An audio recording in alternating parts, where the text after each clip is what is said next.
Welcome to the East End Education Forum. Today we are excited to have Peter Malinowski as our guest. Peter is the co-founder and executive director of the Billion Oyster Project, and in that capacity he works alongside thousands of students and volunteers to restore the oyster reefs in New York Harbor. And through that process they hope to mitigate the effects of climate change and reduce pollution. Peter, welcome. Thanks so much for having me here. Yeah, I appreciate you all having me on. Now, in most interviews, you're talking about the Billion Oyster Project. Right. It's a big deal. But this interview, I want to talk about education. Education from your perspective as a former teacher, as part of the Billion Oyster Project, and also as a student, and how all those things come together to be you. Yeah. So tell us a little bit about the Harbor School. Yep, the New York Harbor School is a small public high school located on Governor's Island. It's what's called a career and technical education school. Mm-hmm. So students specialize in one of 7 different maritime trades. After their 9th grade year, they choose one of those and then spend about a third of their day practicing those skills for those careers for 10th, 11th, and 12th grade. It's also a regent school. The students at Harbor School have all the same Regents requirements and testing requirements that you would have at most public schools in New York City. But then with the addition of the career classes, students graduate with an acceptance letter to a 4-year school and a technical credential in a marine field. So they're essentially prepared for either college or career out of high school. Now, how do you recruit? How do you bring in students? Or is there a specific type of student you're looking for, or is it totally student choice? It's based on a lottery, so there's no test to get in. There's no screening process. Students come from all over New York City. Okay. Harbor School is one of the few schools in New York that closely the socioeconomic and background demographics of students pretty closely match that of the city as a whole, and that's very rare in New York. And students 8th graders rank their high schools 1 through 12, and the students who rank Harbor School highest have the highest probability of going to Harbor School, but there's still a lot more demand than there are seats at Harbor School. So many students who want to go to Harbor School can't, just because there's not enough seats. And the school is actually expanding into another building on Governor's Island and will double in size. And what is the size now, and what will it be? It's about 550 students now, and it's going to go up to about 1,000 students. So a little over 100 per grade level, 125 per grade level, and you're going to double that. Yes. All right. That's I guess a typical alternative school size for New York City. Yeah, when I started as a teacher at Harbor School in 2008, and we definitely thought of ourselves as a small school, and I think sort of moving up to 1,000 is kind of going up to sort of mid-sized high school. Now, you're saying that students graduate with the credentials to go to college or choose a career. Do most of them go to college? It's a real spread. So way more students go into maritime trades from Harbor School than from other schools in New York City. But there are still students who go to Harbor School and go on to 4-year schools and study things that are completely separate from the marine environment, and there's students who go and study aquaculture or study marine biology, and there's a lot of students who end up going right into the workforce, working on boats in New York Harbor and other sort of related industries. But there's a huge disconnect in New York City between the harbor and the maritime trades and public school students, and so virtually a very low percentage of public school students from the general population will go into those trades, and a significant percentage of Harbor School students do. I think that disconnect is not just in New York City. I've seen that in every setting I've been in public education. Just skilled trades generally. Yeah. Yeah. That idea of an internship and choosing a path, which is, I think, very common in Europe, where they, in 10th grade, they make choices about that. Right. I struggle with, because it's kind of a young age to make a career choice, but there's something to be said for working on something that's real and not, a textbook. 100%. And there are all these, you can call them soft skills or sort of ancillary benefits of working at a trade while you're in high school that have nothing to do with that specific trade. So you have the opportunity to teach creative problem solving, proactive work habits, teamwork, working alongside students with different expertise to solve problems, and all those skills are incredibly valuable for any future career. And it's really hard to teach those types of skills in a normal classroom setting. Right, in a traditional Right. setting. So tell me about what a day would be like for a student at the Harbor School. How is it different? What do they do that makes it different? Yes, students come over. I mean, one, they take a ferry to school every day, so that's pretty unique. Some 2 ferries if they're coming from Staten Island, and walk through. There's a beautiful walk from the ferry to the Harbor School building. It's about a 10-minute walk. Governor's Island's a beautiful place with a lot of open space, and then students will show up for their first period class, which could be a career training class, or could be English language arts, or social studies, or science, or math, and go through their normal class schedule, which doesn't look that different from a regular traditional high school. Mm-hmm. The big change happens in upperclassmen, juniors and seniors, when they have these long block schedules where they're a couple afternoons a week they spend 2.5 hours at a time or longer in their career training classes. And so then those students are learning how to scuba dive, driving boats around New York Harbor, growing oysters in a hatchery, advocating through the Marine Policy and Environmental Advocacy class for policy change, conducting research experiments, all while they're at school. So now when students are involved in that kind of work, do you see a different student? I don't know how to put that, but in a traditional academic classroom, we've got students, we've taught them to be compliant. Yeah. We've taught them, okay, you follow the rules, you do what we say, you learn what I tell you, and you're a good student. But that's not going to cut it in that other environment where you're out of the classroom. Right. There are significant, even just safety concerns that require a higher level of behavior management, a higher level of maturity. If you're working with heavy equipment, or you're driving a boat, or you're scuba diving, there's a much lower tolerance for all of the things that create challenges for classroom management in a normal Mm-hmm. setting. But then you also have students, Harbor School and Billion Oyster Project together.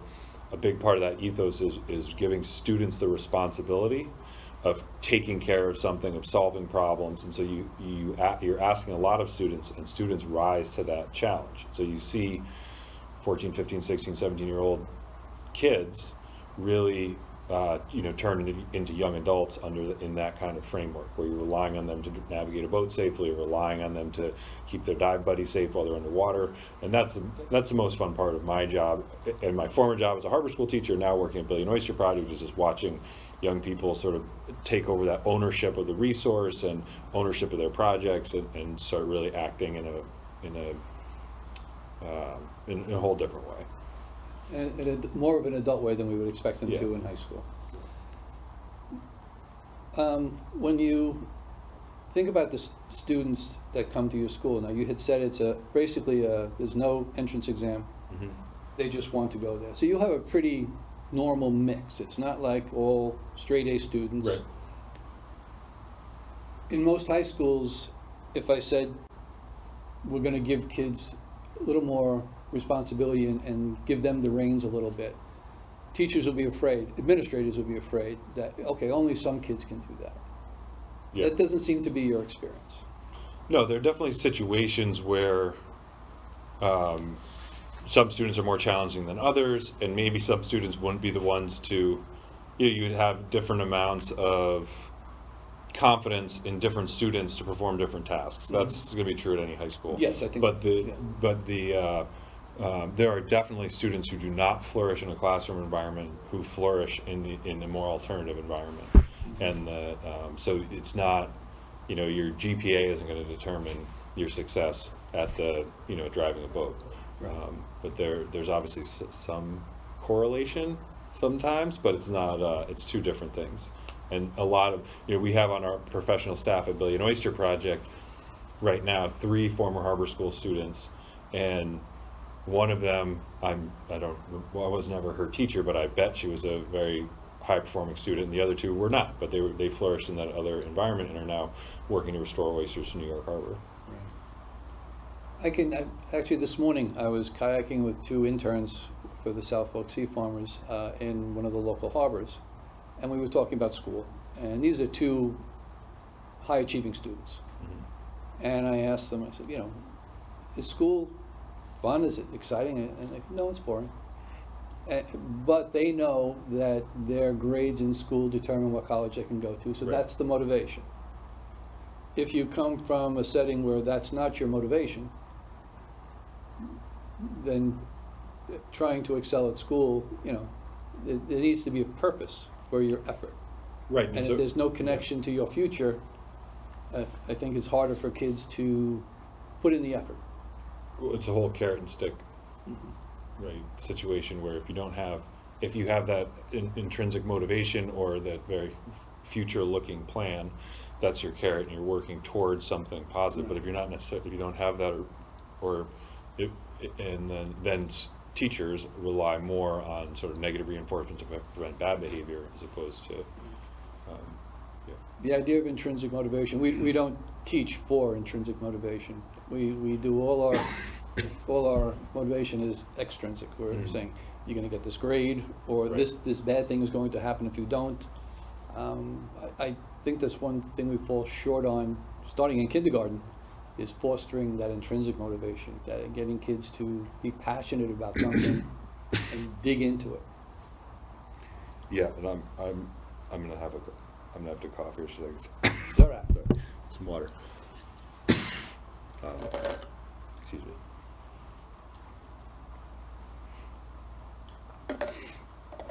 And that's definitely a big thing that we think about at Billion Oyster Project is viewing students and treating students as collaborators and problem solvers and helping us to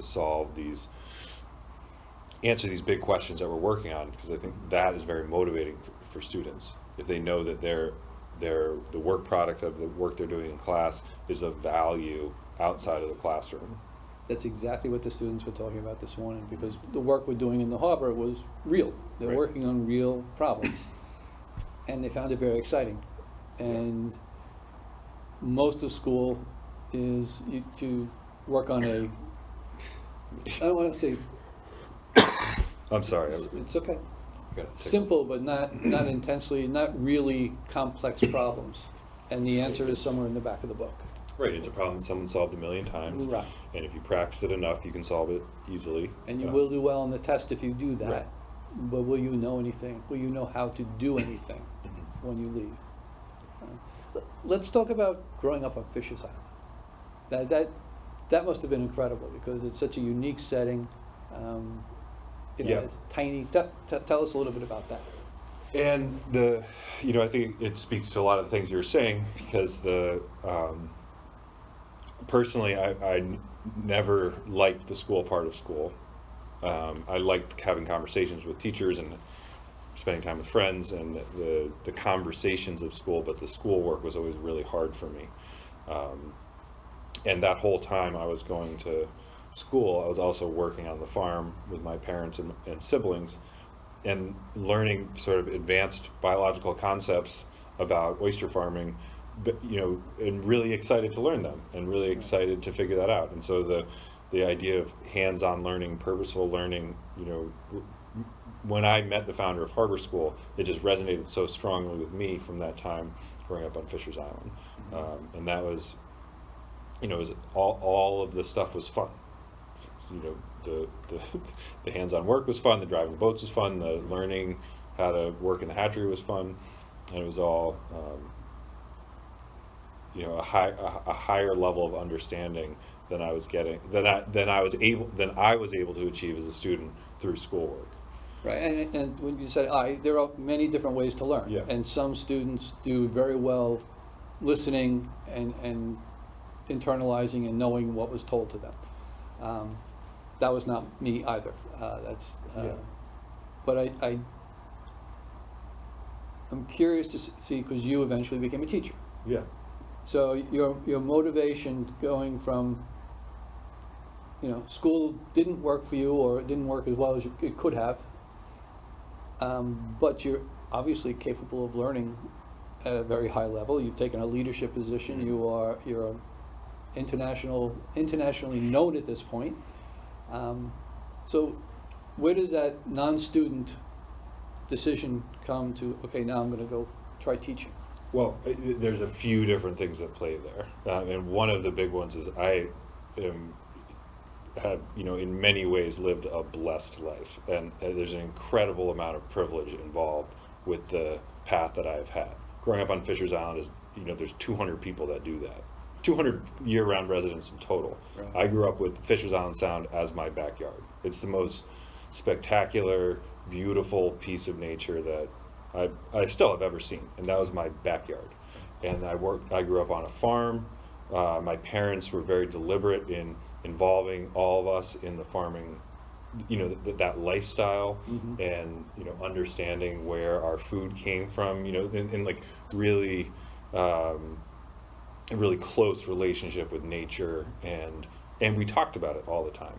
So I had during lunch, every lunch break, so I worked on summer vacations, school breaks, some weekends, and every day from 12 to 12:45 we'd sit and with my dad, who was sort of both my parents are owners and operators of the oyster farm. My mom's recently retired, but my mom was typically more restaurant relations and doing the books, and my dad was more about the growing the oysters part. And we would sit and managing the crew. We would sit at lunch every day and talk about what worked well, what didn't, what we're noticing with the oysters, and that experience of talking through problem solving with a legendary expert in oyster farming, and then implementing what we were talking about was just such an incredible learning experience, and also leadership opportunity. So because then we would go and implement with the Mm-hmm. oyster farmers. So I think that I don't think that I'm extremely lucky to have had that upbringing, and it's not a typical situation.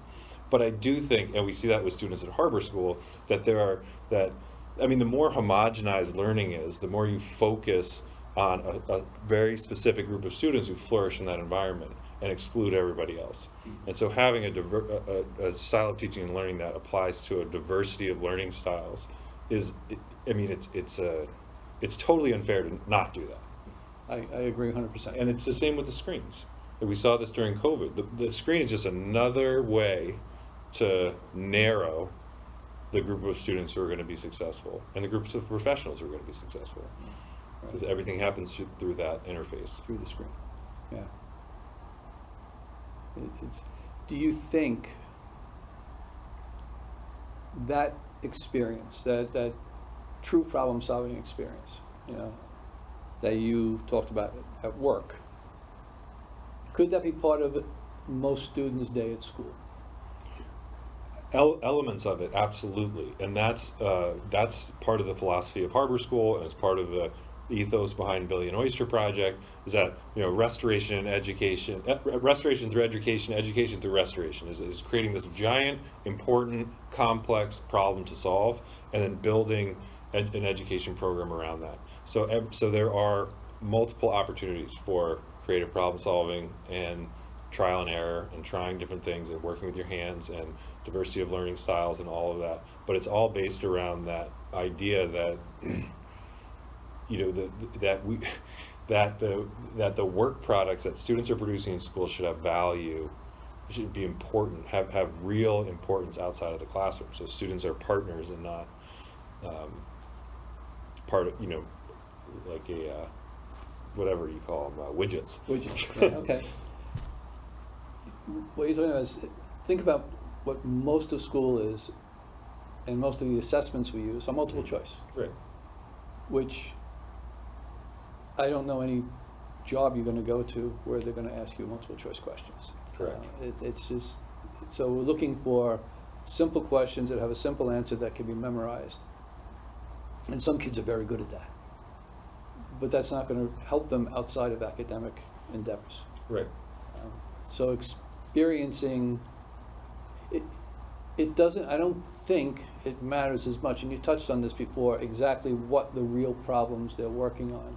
A lot of these students who go to the harbor school probably will not go into, as you said, marine Yeah. science, but the experience of solving real problems, collaborating with a group to solve real problems, to which there is no definitive answer, Right. is rarely found in school now. And I think could be probably the most valuable learning experience anybody's gonna get in school. Right, and then the other side of that is, rather than two trains leaving a station as a word problem, it's, okay, this workboat finished work at SUNY Maritime at 6 p.m., slack tide starts at this time, will that boat make it back? Will the students be able to go home, or do we need to dismiss from SUNY Maritime? Right. Because that's actually happening tomorrow. Right, and it's How real. are we gonna, it's real. real, and, Yes. and then the students will go do that activity, realize that they, they'll know the answer because it's important to them. They're either going to get home at midnight or get home at 7. And their answer will actually affect their next day. Right. Yeah, Yeah. it matters. Yeah, it does matter. Yeah, and it's more. It's you can. And I was a fine teacher, I think, but I never got good at teaching. I was a teacher for 5 years, and teaching is incredibly challenging, Yes. and especially for a lot of reasons. Even at schools like Harbor School, where you have a real diversity of learning styles and the levels at which students come into the classroom, it's really hard to differentiate for 10 different reading levels in a class,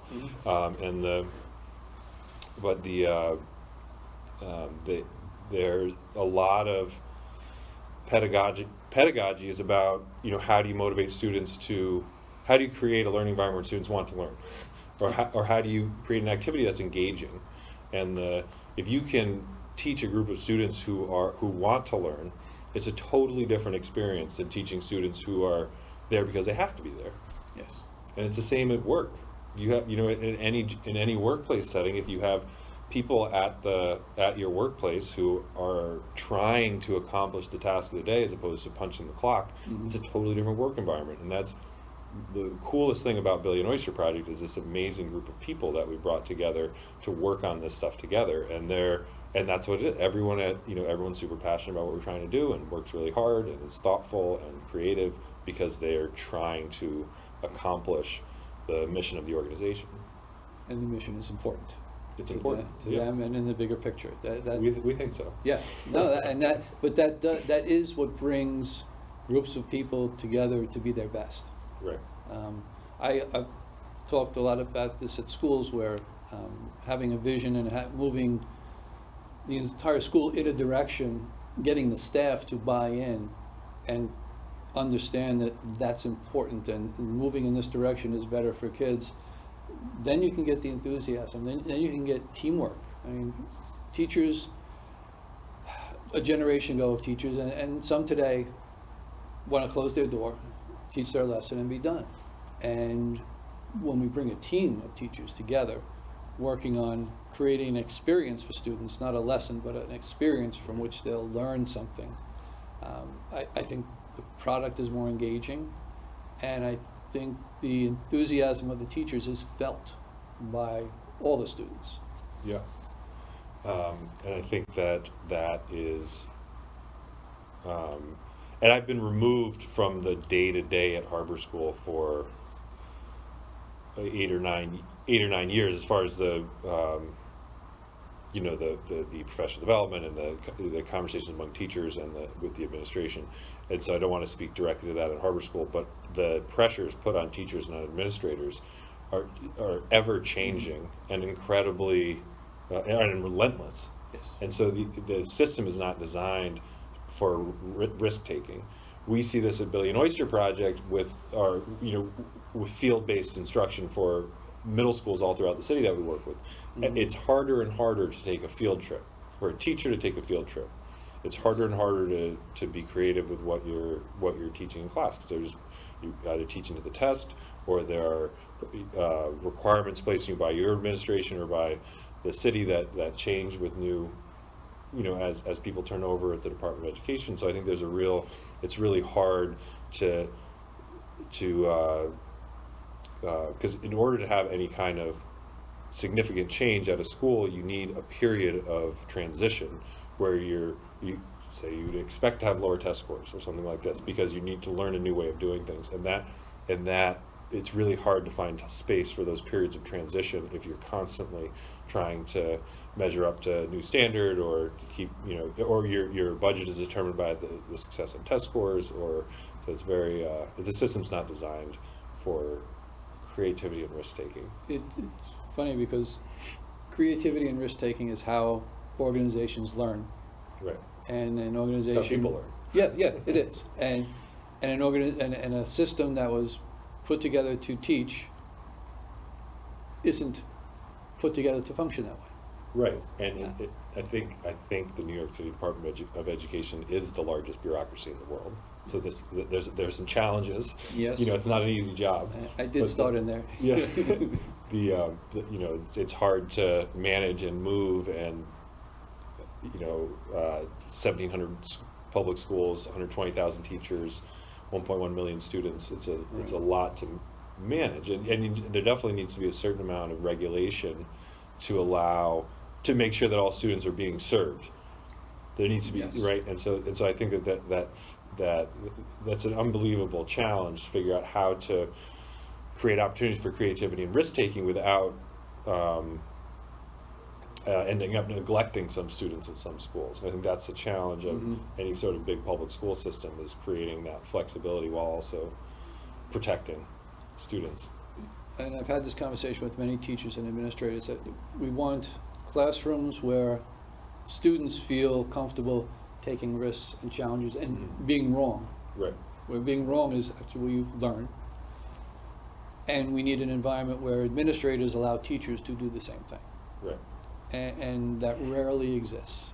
In fact, it would be a very rare school where that's the norm. And a lot of it, if I was to have 10 administrators here, they say, well, we have tests, we have state tests, Yeah. we have to. And that's used as the reason for test prep, for the Right. type of instruction that we've grown to be accustomed to. But I don't think it has to be. I don't blame the tests. The tests were created as the minimum that each student should know to graduate, Right. not to be taught to. But that became our focus. Mm-hmm. And if we did more project-based learning, which is what the school, the Harbor School is, it's more project-based learning. It's collaborating with students on real problems. If we did more project-based learning, I really believe that kids would excel on the tests, because that would be something they learn on the way to something important. It would. Right, and there's a portfolio-based schools. There's another term.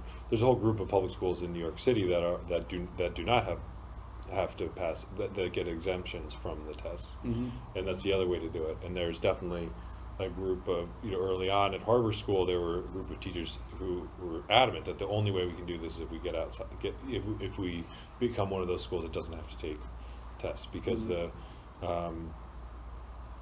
and I think that's a beautiful idea, and certainly I would hope that that's possible, to have this really interesting style of teaching and learning that brings the test scores back to the lowest, the sort of lowest barrier to entry, and doesn't focus on the tests.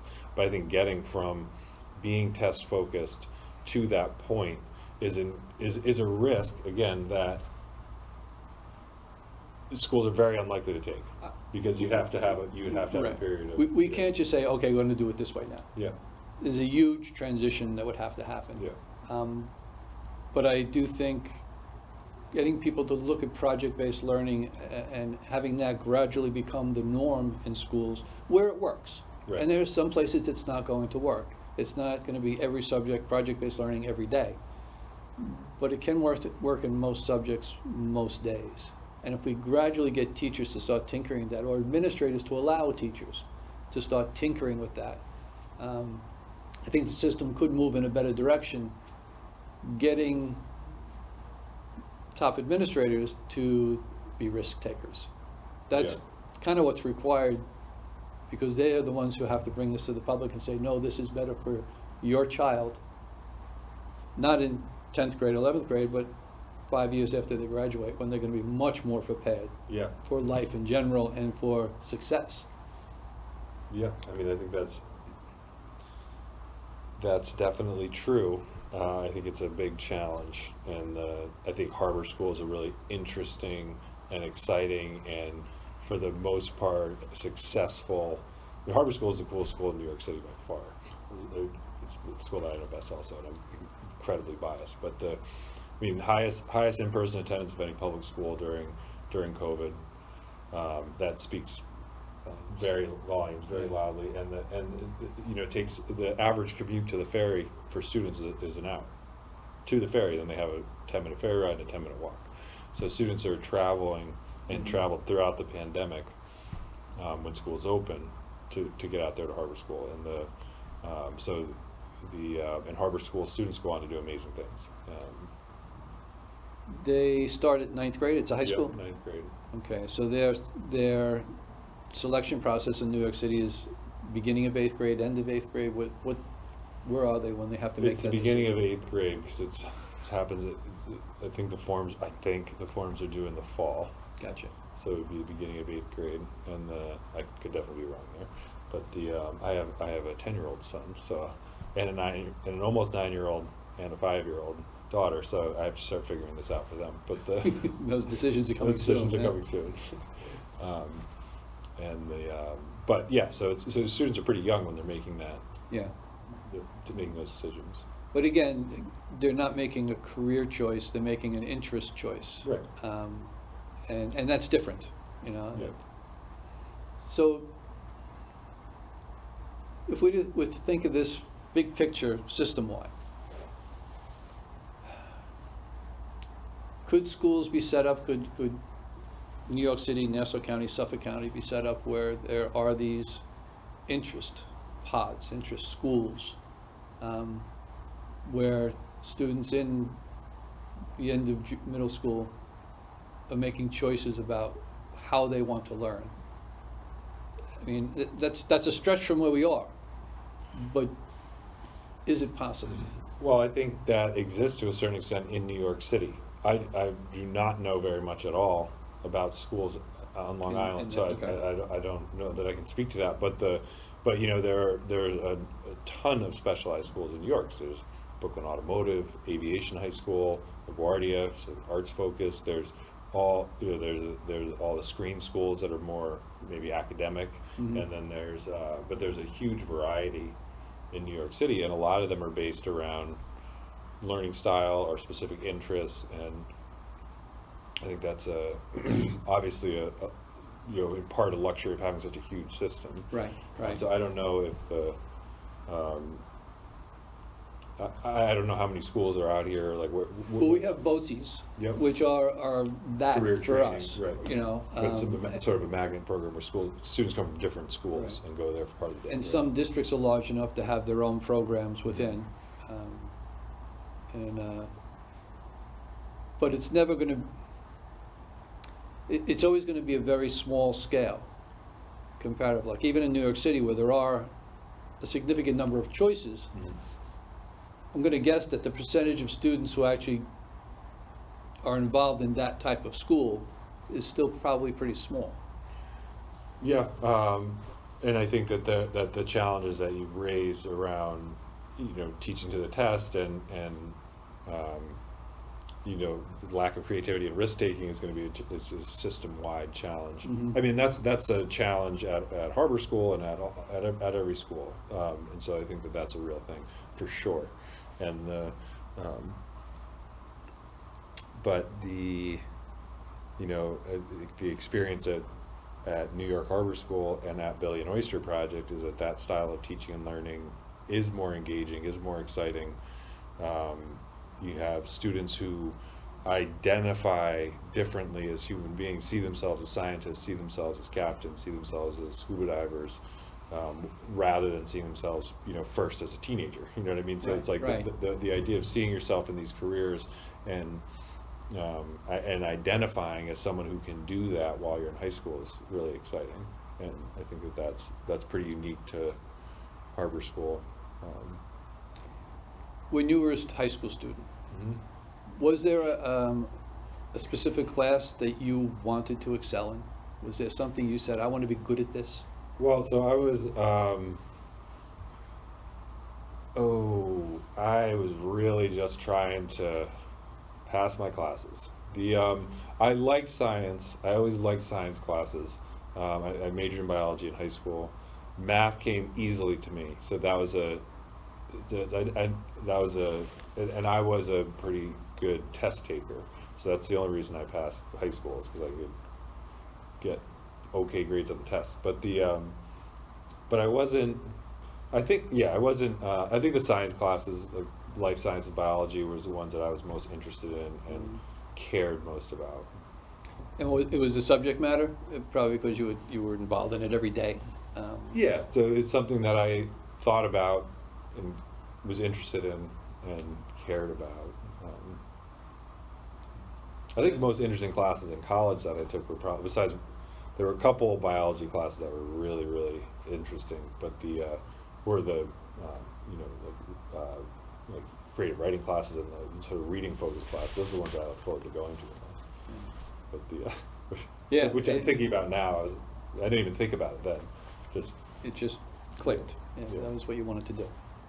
Yeah. Because I'm thinking about my own high school experience, and very similar in that I wanted to pass and graduate. That was the goal. It wasn't about getting high grades. I didn't even think about that. I was just, wanted to get through. I knew where I was going to college. I knew I was going to Nassau Community, and everybody gets in. So getting high grades had no effect on my future. Right. So I did what I needed to do to get out, and I think my high school teachers would kind of be shocked to find out I have a doctorate now, Right. because I'm still shocked. Yeah. So there's that kind of disconnect, which this has been the theme of what we're talking about, between being a good student and being prepared for success outside of school. And that's not necessarily saying that being a good student is a bad thing, Right. but it doesn't seem to require the same skill set that you really need to succeed. Yeah, I think that there's probably broad overlap Mhm. between successful students and successful high school students and successful college students, and whatever success after college looks like. I think there's probably some overlap there. Yes. Because a lot of the things, a lot of diligence, and those are very important life skills that some students are really good at, and that serves them well. But I think that it's not necessarily, you certainly don't need to be a successful student in order to find success outside of high school, and there are successful students who struggle in college, and successful high school students who don't have find success after college. But I bet there's some overlap there. Yeah, I'm sure. I mean, again, none of this is black and white. Right. We're talking about very gray areas here. Yeah. But I always have this vision of the possibility of a school, and I'm talking about K through 12 or pre-K through 12, that really allows students to just become thinkers. And again, we're going to go back to that compliance versus true engagement. Right. Engagement in thinking about things that are complicated. I think that shift is possible at schools. I may be kidding myself. No, I agree with you that it's possible, and the figuring out how to do it is a challenge. But I think that's the challenge of being an educator, is trying to figure out how to do that. And if you look at like all of the people that we would typically consider as innovators or super successful are often divergent thinkers. Yes. And there's often some crazy amount of privilege or luck in allowing them as divergent thinkers to sort of escape that system and find their way into whatever. Find that little niche where they, Yeah, really can. yeah, yeah. And so there's that means that that we're only seeing a tiny percentage. Oh, yeah, yeah, I agree, and I think you take 1,000 kids from anywhere, and you've got the same potential. Right. And again, you talk about growing up in privilege. I feel like I grew up in privilege. I think of how much potential there is. They've never had that privilege. Yeah. It's huge. And you think about, just hey, we talk about this, but just the country in general. Just think about that wasted resource that's sitting there, not being given the legs to reach its full potential. Yeah. And how can you design school differently so you can reach, a broader range of learners? Right. I mean, it starts in pre-K, where we train students to be compliant, instead of excited about what if. Right. What if when I do this, what will happen? I don't know. Let's see. Kids do that all the time playing. Kids do that all the time out of school. But in school, then you have to become more compliant. Right. That's what kids do constantly. Yeah, That's how they're wired, is to try things and break things and try different things and find the boundaries. Mm-hmm. And it's all acting as scientists. I don't think we ever stop doing that. I think if you're doing something you're passionate about, if Yeah. you're lucky enough to find that career that you can maintain passion for, I think that's how you constantly grapple with it. You try new things, you hope they'll work, you see if it falls apart, and if it does, you learn from that experience, and you push it in another direction that might make more sense now. Right. That's how we learn. And I think that's how most adults would choose to learn. But we don't set up schools that way. Right. And maybe the thing as an adult, maybe the thing you become passionate about is not it's a hobby. But you still see the It very same well thing. could be, but that's Yeah. where you get that experience. Right, totally. Yeah. So the same thing. Yeah, that's where and that's the hobby or what are you passionate about and succeed or not succeed at. That's where you get your fulfillment. Right. Some people might not be getting it from their job, they might be getting it from their hobby, from their oyster cage. Yeah. Yeah. SPAT program. Yeah, that's how I got started with this idea. Yeah. It's super cool. And I think we talk about that concept of like what do you have in your life that you're good at? And like odds are it's something you've worked hard at. Yes. Like or that what do you have in your life that you care a lot about? Again, odds are it's something you probably worked hard at. It could be your lawn, could be your kids, could be Could be anything. your oyster cage, could be your job, could be your community center, whatever. But we talk about that sort of purposeful work as the best way to build awareness and affinity. For in our case for New York Harbor, but we get students, volunteers, community scientists all working together to try to do this hard thing to improve New York Harbor. That builds a lot of awareness and affinity for the place that we're working on together.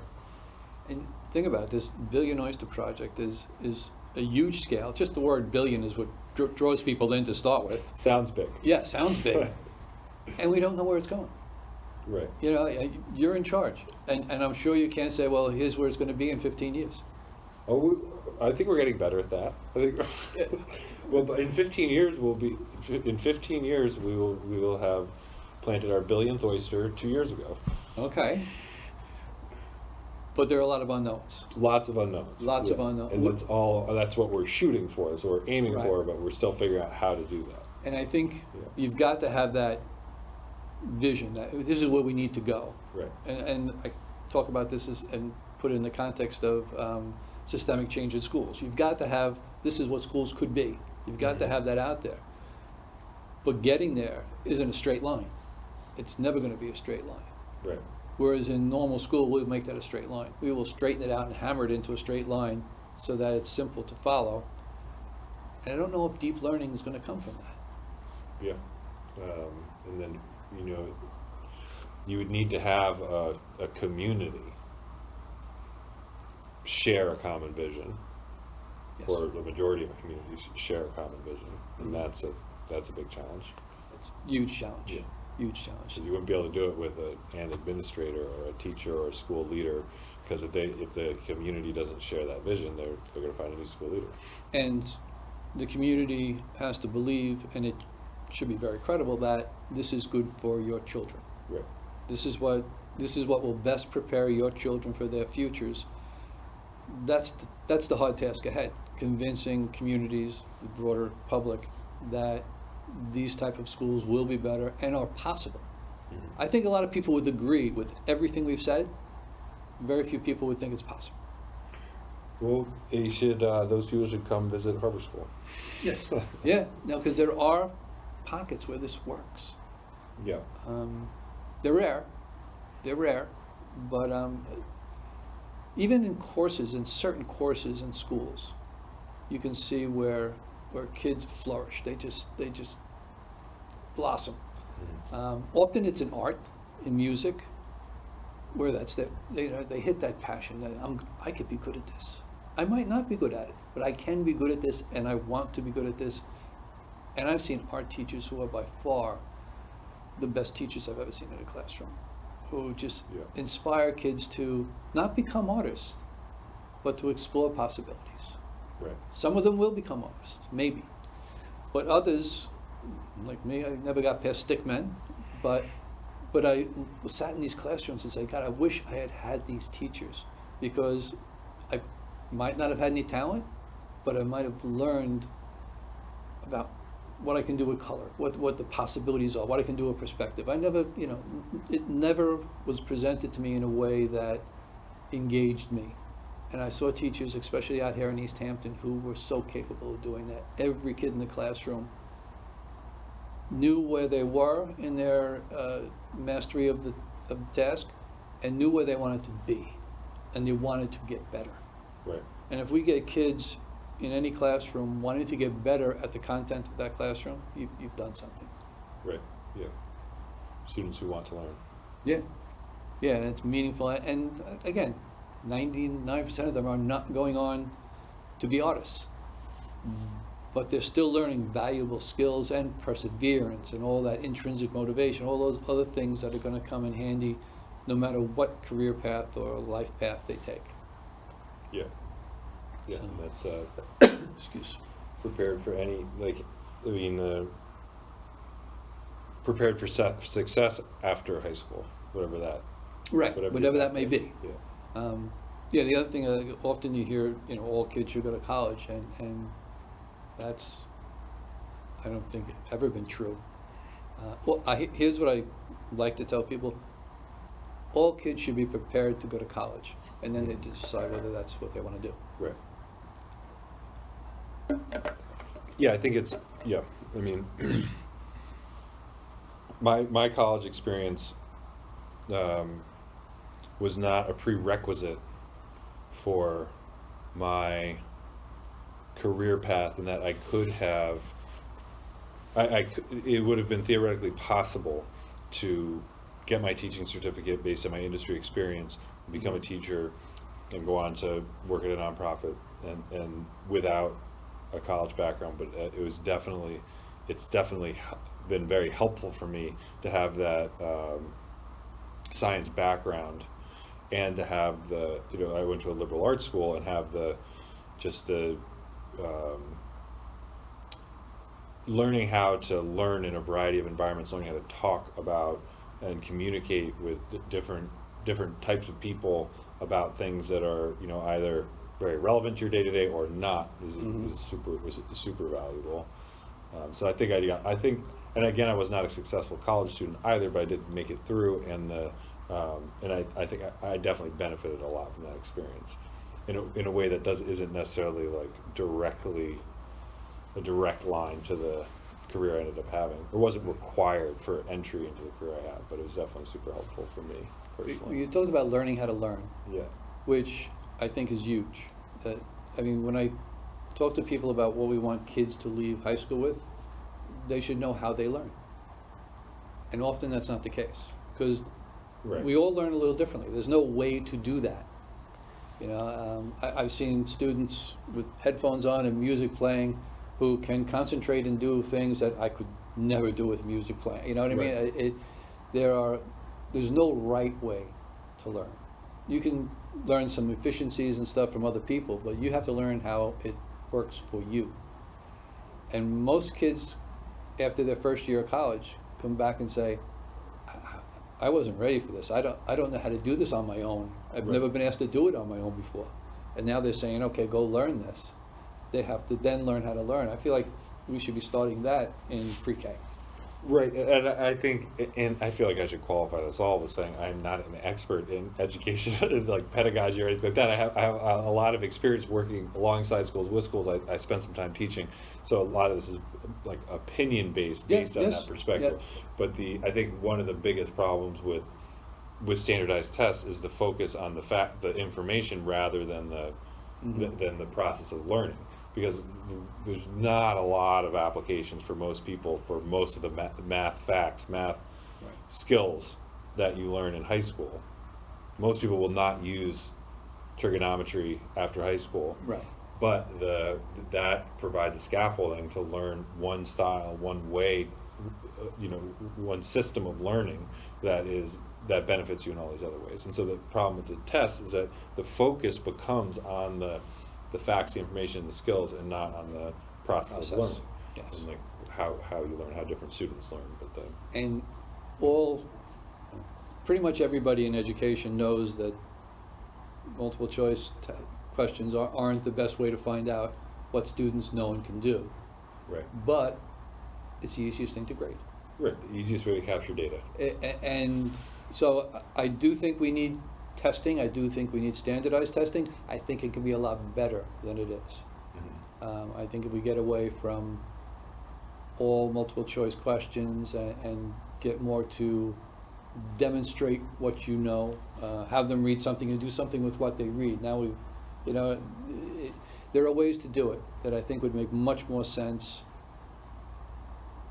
and possibly make it so that teaching to the test wasn't a bad thing. Right. You know, because if you don't know what's on the test, but it's going to be a skill that you have to demonstrate mastery of, or a level of mastery of.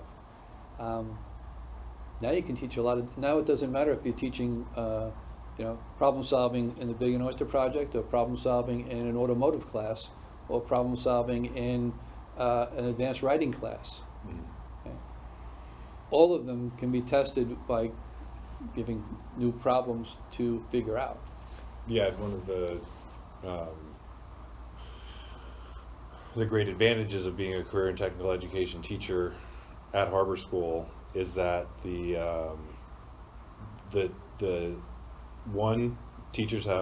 instructors have a lot of agency over the content of the exam, depending on the program, but often, the assessments are designed, the teachers play a role in designing the assessment. Mm-hmm. And they're not they're not constrained by the vast numbers that take place in Regents classes. So there's not, tens of thousands of students every year taking this one social studies test. It's 5, 10, 15, 20 students at Harbor School who need to pass this assessment. Right. And so that allows, that separation from these big standardized tests allows for an enormous amount of flexibility for the career and technical education instructors. And they're able to operate alongside, but outside of the constraints that the Regents classes at Harbor School are held to. And that's a great luxury of being a career and technical education teacher, and it's a big challenge for teachers teaching Regents classes, is that students are, and the real cool and interesting question at a school like Harbor School is how the career and technical education, the learning that happens in career and technical education classes can indirectly or directly support test prep. Mm-hmm. How can most of the programs involve some element of algebra, whether it's charting and plotting on a course, calculating the amount of air you have in your scuba tank, or doing statistical analysis in marine biology. There's some element of algebra, and so how can all of those classes support student success on the algebra regents exams. Right, right. And that's sort of what you're talking about with, not focusing on the test, but teaching to it. Right, right. At East Hampton, in the last few years I was there, they introduced a new course, AP Seminar. And, College Board course, but it was not the typical College Board course in that students chose topics to dig into really deeply. And it was in the teamwork, they had to work in groups, and they had to present their findings at the end of the course. And the tape of that presentation gets sent away, so it's adjudicated outside of the school. Right. But there was a ton of student agency in the process. They got to choose direction, they got to choose what they were interested in, and the quality was what the teacher was worried about, the process and the quality. And this was given in sophomore year. And usually they would take the regents the following year as juniors in English. Right. They tried at the end of the course, they had a week, they said, okay, let's introduce them to the assessment, the state test, give them the format and see how they do. And the students who were in that class did better than the average for that school without test prep. Right. Because they were confident in their ability to analyze things and make decisions. Which, even multiple choice, I remember doing multiple choice questions going, I don't know anything about this, but let me tear this apart and figure out if I can make a real educated guess. And I, like you, I said, I wanted to be a good test taker, but I really feel like I was a good guesser. Right. Yeah. I think there's, it'd be interesting to know which, if